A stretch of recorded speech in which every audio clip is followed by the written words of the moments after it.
Hello guys, tingnan natin kung tama ba ang ating pag-wiring, kung sunod-sunod ba dito sa ating BMS ang kanyang voltage o itong active balancer. Bago natin siya ikabit dito sa kanyang mga linya, kailangan i-check muna natin kung tama ba.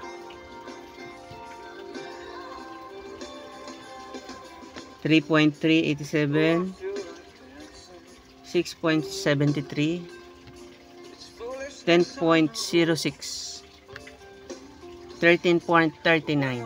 Nakikita nyo ba guys ang kanyang reading? Kikita nyo?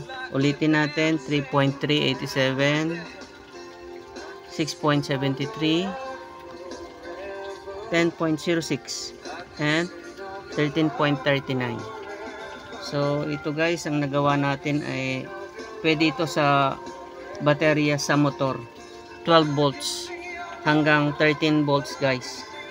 So kailangan talaga ng mas mataas pa sa 12 volts guys ang baterya sa motor, kasi nagcha-charge siya dapat na umabot almost 14 volts.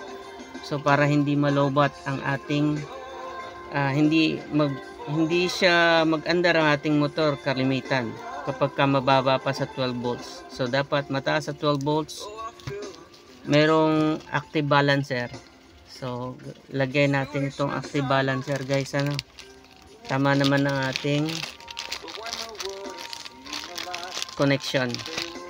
So saka natin ilalagay itong active balancer, kanyang connection ng wiring.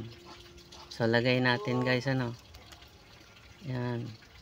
So dito guys, wala pa siyang ilaw So papailawin natin siya. I-switch natin yung maliit dito na switch. I-on natin to. Yun. Yan guys nag-green na siya. Ibig sabihin, okay.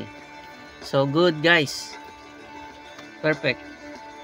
Thanks guys for watching. Yan guys.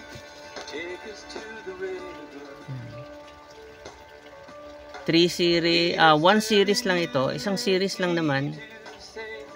Bali 1, 2, 3,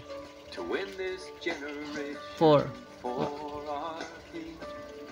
1, 2, 3, 4, 5. Ating connection parallel. One series. Okay guys. 12 volts. 32, 65, 60, 50 ang ating baterya guys. Bye muna ngayon.